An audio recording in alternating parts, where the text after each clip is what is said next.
Hello friends, welcome back to my channel. তোমরা সবাই কেমন আছো? আশা করছি ভালো আছো। আমরাও খুব ভালো আছি। এখন তো দুপুরবেলা, আর এখন থেকেই আমি আমার ব্লগটা স্টার্ট করছি। সকালবেলা থেকে ব্লগটা একদম স্টার্ট করতে পারিনি, তার কারণ সকাল থেকে অনেক কিছু কাজ করেছি। নিজের অনেক কিছু জামা কাপড় ধোয়া, তারপর টিফিন করা, এইসব তো কাজ ছিলই। তো একদম ভাবলাম যে দুপুরবেলা থেকেই শুরু করি। দেখো ছাদে কত জিনিসপত্র মেলা রয়েছে, জামা কাপড় এরকম মেলা রয়েছে, এই পাশেও কিছু মেলা রয়েছে। আবার এখানে যেটুকু রোদ এসেছে এইগুলোও একটু রোদে দেওয়া হচ্ছে। মা এখানে কিছু শাক তুলে নিয়েছে, আরও আলু টালু অনেক কিছু তুলবো, তো তোমরা ভিডিওটা দেখতে থাকো। এই যে মা এখন আলুগুলো তুলে নিচ্ছে। এই দেখো আমাদের আলু হয়েছে, ছোট বড় সব সাইজেরই আলু হয়েছে। নতুন আলু, দেখেও বেশ ভালো লাগছে।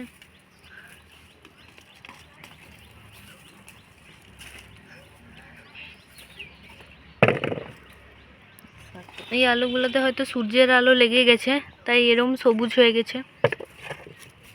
আর এইগুলো একদম মাটির ভেতরে ছিল, তো এগুলো একদম ঠিক আছে।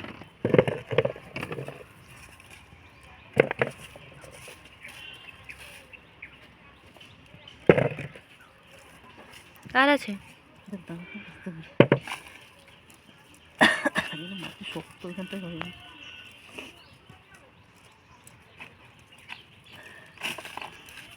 আসলে মাটিটা একটু শক্ত হয়ে গেছে।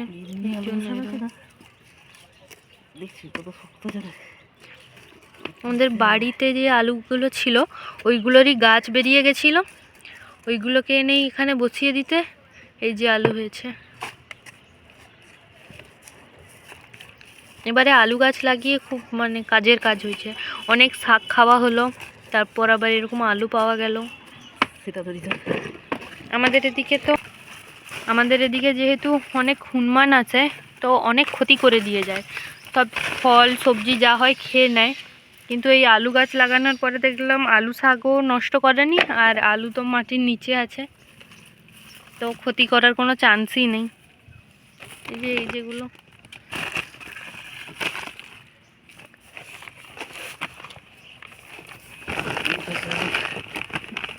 এতে অনেক হয়েছে, কারণ এখানে মাটিটা একটু আলগা আছে। এই যে সেদিকে একটা,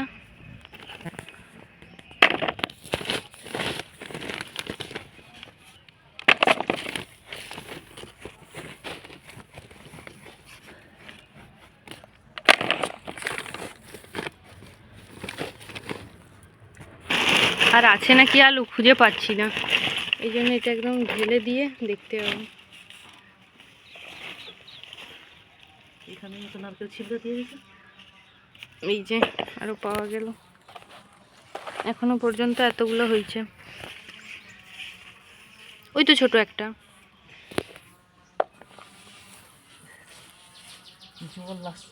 জলই নেই। ওই তো ছোটগুলো তুলে দাও। এই যে একদম ছোট।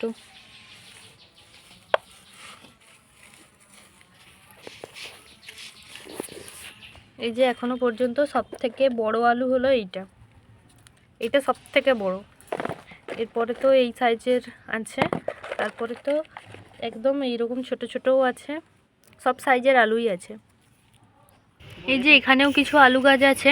এবার এখানে গাছগুলো এখনো বেঁচে আছে, এগুলো এখনো শুকিয়ে যায়নি, এগুলো শুকিয়ে গেলে তারপর আলুগুলো বের করা হবে।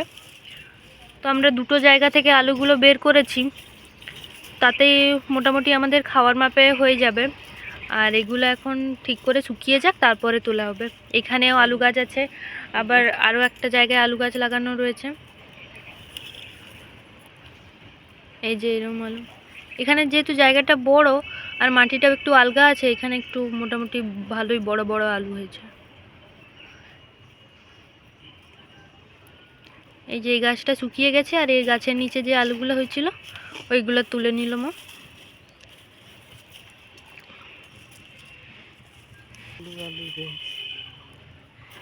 এই যে যেখানেও হয়েছে, এই গাছটাও শুকিয়ে গেছে, তো আলু হয়ে গেছে।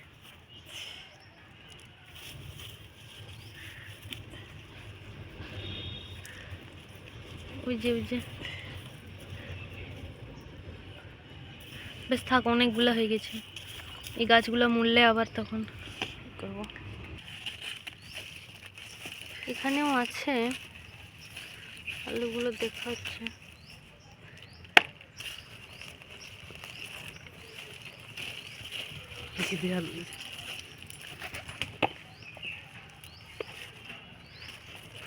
আলুগুলো ফেলে দেওয়ার থেকে তো আলু দিতে পারলে।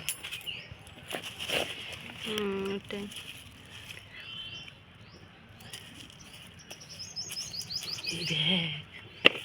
এই যে এটাও এবারেও আবার একটা বড় আলু পাওয়া গেল। এই যে এরকম দুটো বড় আলু হয়েছে। আবার এখানে হয়েছে আলু।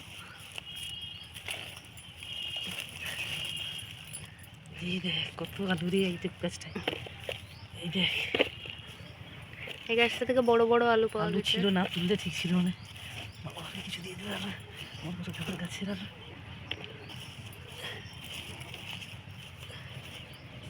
বেঁধে শাকটা তুলে নাও। বেঁচে থাকতে তো আবার হবে, বড় হবে। থাক।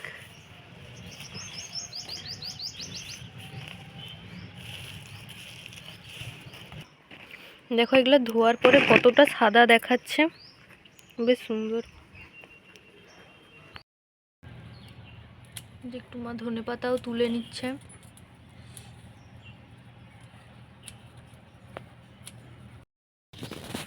বকচইগুলোও অনেক বড় হয়ে গেছে, তো এটাও মা তুলে নিচ্ছে।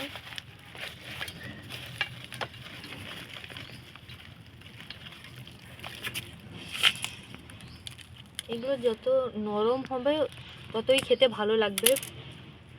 বেশি বয়স হয়ে গেলে এগুলোর ভালো লাগে না, টেস্ট থাকে না। যে লেটুস পাতা, ধনে পাতা, বকচই এইগুলো তোলা হয়ে গেছে। আজকে দুটো খাবো, ব্যাস, পরে আবার রান্না হবে। এই যে একটা লঙ্কা হয়েছে, এটাও তুলে নিচ্ছে।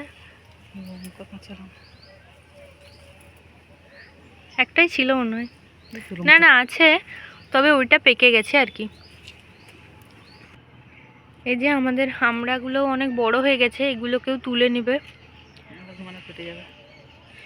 হ্যাঁ, এটা একটা আমাদের বড় অসুবিধা, যে কিছু যদি সবজি ফল যা হবে ওইটা তাড়াতাড়ি না তুলে নিলে হনুমানের পেটে সব কিছু, তো এটা তুলে নিবে।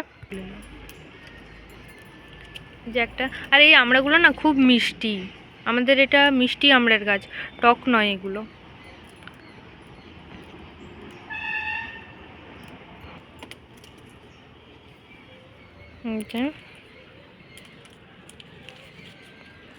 এইটাতে আবার পরে পাতা হবে, এগুলোতে এখনো ছোট আছে। যেগুলো তোলা হলো এর থেকেও বড় বড় ছিল, কিন্তু ওই একদিন হনুমান এসে সব খেয়ে নিয়েছে। এখানে কিছু স্প্রিং অনিয়ন হয়েছে, এগুলোই মা তুলে নিচ্ছে। আজকে সব কিছু যা কিছু তুললাম সব কিছু দিয়ে কিছু না কিছু একটা বানাবোই। ছাদের বাগানে অনেক কিছুই হয়, তবে এবার কি বানাবো কি খাবো এই সব করতে করতেই আর কিছু করা হয় না। তবে যেহেতু বাড়িতে আছি কিছু না কিছু একটা বানাতে তো হবেই। এই যে তাহলে আমরা ছাদ বাগান থেকে এই যে স্প্রিং অনিয়ন, আমড়া, একটু লঙ্কা, বকচই, ধনেপাতা আর লেটুস পাতা এগুলো সব তুলেছি। এবার খুব অল্প অল্প করেই তুলেছি, যতটা লাগবে ততটা, বেশি তুলে ফ্রিজে রাখার থেকে যখন দরকার তখন বাগান থেকে একদম টাটকা জিনিস তুলে নিয়ে যাওয়াটা ভালো। এই যে আমাদের পুদিনা গাছ, শীতকালে তো পাতা অনেক ছোট হয়ে যায়, এইটা বর্ষাকালে এত সুন্দর বাড়ে না, এত সুন্দর গ্রো করে, এটা খুব ভালো হয় তখন। যে এইটা এই দিকেরটা গাছগুলো খুব হেলদি আছে, তবে এইগুলো যেখানে একসাথে অনেকগুলো আছে এইগুলো একটু ছোট হয়ে গেছে। ভাইও হোস্টেল থেকে বাড়ি চলে এসছে, তার কারণ ওর খুব জ্বর। ব্লাড টেস্ট করে রিপোর্টে এসেছে টাইফয়েড হয়েছিল আর হিমোগ্লোবিন কম আছে, তো এখন আবার ফোন দেখছে। এই দেখো বিকেলবেলা হঠাৎ করে আমাদের বাড়ির পাম্পটা খারাপ হয়ে যায়, আর তার জন্য এরকম বাইরের ট্যাপ থেকে আমাদেরকে জল নিয়ে যেতে হচ্ছে। মিস্ত্রি এসেছে, বলল যে সারাতে টাইম লাগবে, তার কারণে কিছুটা জল বাড়িতে রেখে দিচ্ছিলাম নিয়ে গিয়ে। তো চলো ভিডিওটা আমি এই পর্যন্তই রাখছি। যদি তোমাদের ভালো লাগে তাহলে প্লিজ লাইক, কমেন্ট, শেয়ার আর সাবস্ক্রাইব করে দিও। Bye by.